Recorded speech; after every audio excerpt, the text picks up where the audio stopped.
असदुद्दीन ओवैसी साहब, अकबरुद्दीन ओवैसी साहब। दोस्तों, कांग्रेस पार्टी के वरिष्ठ नेता और तेलंगाना के मौजूदा मुख्यमंत्री जनाब रेवंत रेड्डी साहब ने एमआईएम पार्टी के प्रमुख बैरिस्टर जनाब असदुद्दीन अवैसी साहब के बारे में और अकबरुद्दीन अवैसी साहब को लेकर क्या खूबसूरत बयान दिया है। मुख्यमंत्री रेवंत रेड्डी साहब का ये बयान इस वक्त तो सोशल मीडिया पर खूब सुर्खियां बटोर रहा है। दोस्तों, जो लोग एमआईएम पार्टी के ऊपर आरोप लगाते थे कि असदुद्दीन अवैसी साहब 2-4 विधायक जिताकर क्या कर लेंगे, उन लोगों को इस वीडियो के अंदर मुंह तोड़ जवाब मिल गया होगा, क्योंकि तेलंगाना के मुख्यमंत्री जनाब रेवंत रेड्डी साहब असदुद्दीन अवैसी साहब और अकबरुद्दीन अवैसी साहब के तारीफ में इसलिए बयान दिया है क्योंकि इस वक्त एमआईएम पार्टी के पास तेलंगाना में एक सांसद और 7 विधायक मौजूद है। दोस्तों, आगे सुनिए तेलंगाना के मुख्यमंत्री जनाब रेवंत रेड्डी साहब का पूरा बयान असदुद्दीन अवैसी और अकबरुद्दीन अवैसी साहब के तारीफ में क्या कुछ कह रहे हैं। हमारे एमआईएम पार्टी के अध्यक्ष असदुद्दीन ओवैसी साहब, हमारे बचपन के दोस्त, आप लोगों को कितना पता है या नहीं मुझे पता नहीं। 35 साल पहले जब हिमायत नगर में हम अकबरुद्दीन साहब ने जब कॉलेज को जाते वक्त हम लोग सब मिलते थे, मेरा बचपन का दोस्त थे उन्होंने। आज सलार साहब ने जो वादा किया था आप लोगों से जोड़कर ये शहर तरक्की करने के लिए सलार साहब ने जो कोशिश किया, उनके वादों पे आज असदुद्दीन ओवैसी साहब, अकबरुद्दीन ओवैसी साहब ये हैदराबाद तरक्की के लिए जितना मेहनत कर रहे हैं, पूरा दिल लगा के हैदराबाद शहर को आगे ले जाने के लिए कोशिश कर रहा है। उस दिन उर्दू हल गली में हिमायत नगर में हम घूमते थे, तब हम नहीं सोचे वो एमआईएम का एमएलए फ्लोर लीडर बनने वाले हैं, हम तेलंगाना के मुख्यमंत्री बनने का। मगर आज के तारीख में उनको बैरिस्टर असदुद्दीन ओवैसी साहब को मुझे ये हैदराबाद शहर को बचाने का, ये हैदराबाद शहर को आगे ले जाने का जिम्मेदारी मिले।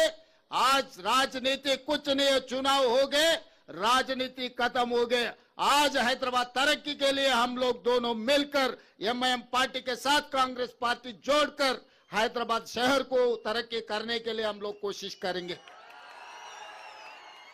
जिस दिन चुनाव आएंगे उस दिन हम लोग राजनीति करेंगे, मगर एक बार चुनाव खत्म होने के बाद तब सोचे नहीं।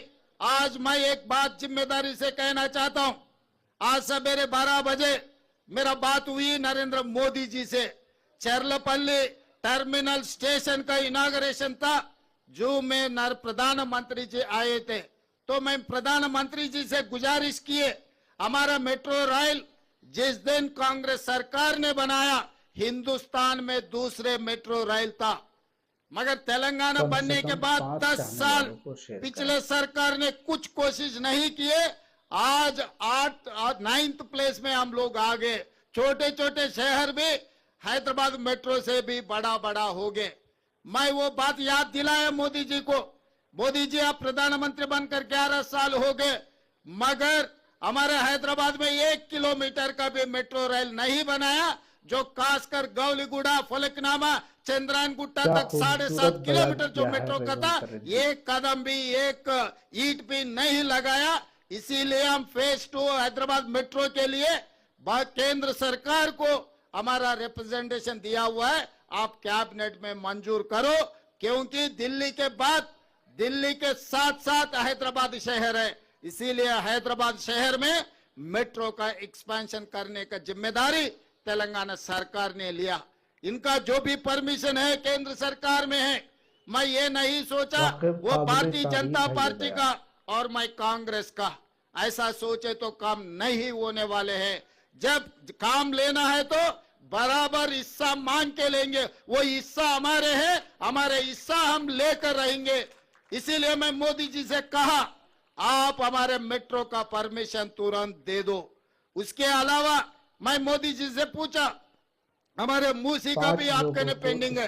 आउटर रिंग रोड के साथ साथ आज हम लोग रीजनल रिंग रोड बना रहे, 370 किलोमीटर का रीजनल रिंग रोड हम बना रहे। वो रीजनल रिंग रोड आए तो तेलंगाना में इतना इन्वेस्टमेंट्स आ जाएंगे, तेलंगाना एकदम तरक्की आगे जाने वाले। जैसा दिल्ली, गुड़गांव, हरियाणा है, वो दो मिलाए तो हैदराबाद शहर के सामने, तेलंगाना के सामने छोटे हो जाएंगे।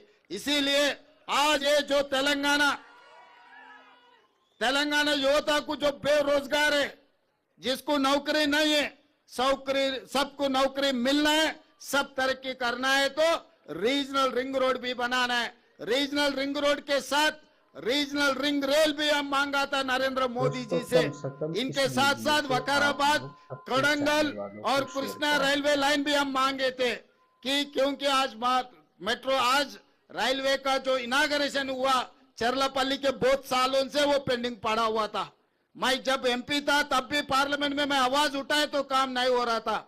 मैं मुख्यमंत्री बनने के बाद उसका जो जो जरूरत है, लैंड एक्विजिशन का काम था, सब कुछ क्लियर कर दे के आज चरलापल्ली रेलवे स्टेशन एक बड़ा रेलवे स्टेशन हम बना लिए। तो इसीलिए अगर हैदराबाद और तेलंगाना राज्य का तरक्की के लिए मोदी जी से लड़ना है तो मोदी जी से लड़ूंगा।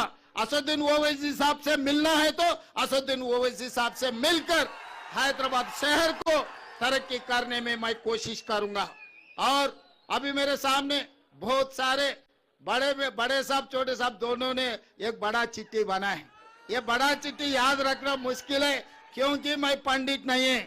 हमारे पंडित जी आ गए, हमारा पंडित जी पूरा लिख लिए। आज मैं ये बात साफ कहना चाहता हूँ, जब अय्या मियाँ हो गए, एक हो गए, तो हम क्या बोलने का है। अय्या मियाँ तो बोल दिया, अय्या तो लिख लिए। अय्या का मतलब पंडित है, आपको तो पता है ना। तो इसीलिए असद साहब ने बोल दिए, श्रीधर बाबू जी ने लिख लिए। जो भी हैदराबाद शहर के लिए जो पूरा चिट्ठी बनाया, आने वाले दिनों में, कुछ दिनों में 11 या 12 तारीख पूरा एमआईएम एमएलए एमपी को सबको सेक्रेटेरिएट में मैं बुलाऊंगा, सब ऑफिसरों को बुलाऊंगा। क्योंकि आज यहाँ पर खाली म्युनिसिपल कॉर्पोरेशन के अधिकारी है, चीफ सेक्रेटरी, रेवेन्यू डिपार्टमेंट के अधिकारी लोग नहीं है। मैं 11 तारीख या नहीं तो 12 तारीख सेक्रेटेरिएट में मैं पूरा एमआईएम पार्टी नेता लोगों को, एमपी साहब और एमएलए लोगों को, सबको, एमएलसी लोगों को बुला के, ऑफिसरों को बिठा के हैदराबाद शहर के लिए क्या काम करना है, पैसे के लिए कोई सोचने का जरूरी नहीं है। वो ये ओल्ड सिटी, बार बार अपने लोग कह रहे ओल्ड सिटी, भाई ये ओल्ड सिटी नहीं है, ये ओरिजिनल सिटी है। इससे पहले मैं चंद्रायन गुट्टा में यही बात कहा, ये पूरा तेलंगाना में।